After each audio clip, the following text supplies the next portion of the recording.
Olá, alunos do sexto ano.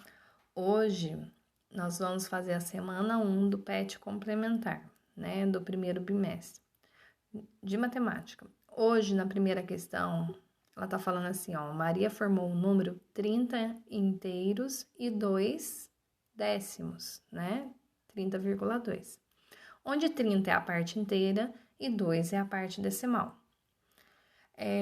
Antes da vírgula, a gente fala que é a parte inteira. Depois da vírgula, a parte decimal.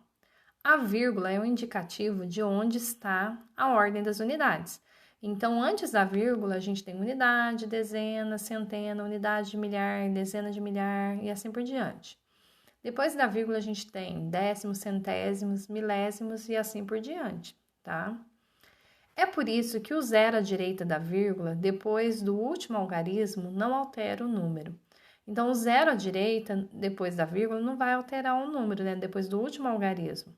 E da mesma forma que o zero à esquerda, na parte inteira, não altera o número, tá? Então, se eu falar um número 0, 10 ou 10, é o mesmo número. Então, na questão 1, a gente tem a pergunta da letra A. O que é parte inteira? E o que é a parte decimal? Então, você vai escrever com suas palavras o que é a parte inteira e o que é a parte decimal. Na letra B, qual o papel da vírgula? Para que serve a vírgula no número decimal? Fica aí a pergunta. Número 2. Você vai colocar nesse quadro o número, né? Completar a tabela. A parte inteira a gente não separou em unidade, dezena, centena e unidade de milhar. Então, você vai colocar a parte inteira tudo no primeiro, né?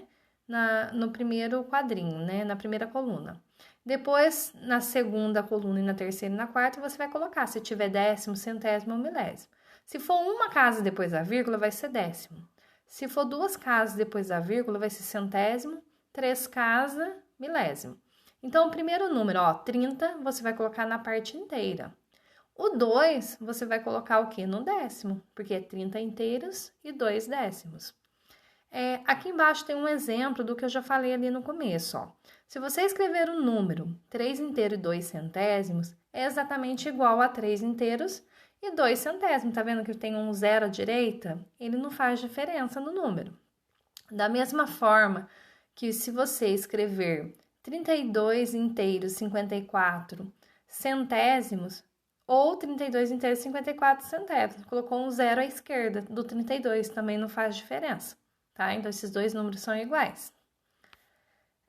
Número 3. Escreva por extenso todos os números da tabela da atividade 2. Então, o primeiro eu já falei, ó.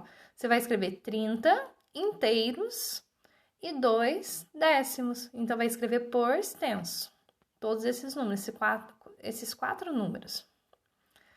Número 4. Veja os exemplos. Para fazer a decomposição desses números, ó. 1 inteiro, 57 centésimos. Como que eu vou separar? 1 mais 0,5, que é os 5 décimos, mais 0,07, que é o 7 centésimos. Somando esses números, né, ele volta no 1 inteiro 57 centésimos. Na letra B, 26 inteiros, então vou separar o 26, 20 mais 6, e a parte decimal, né, que é 102 milésimos.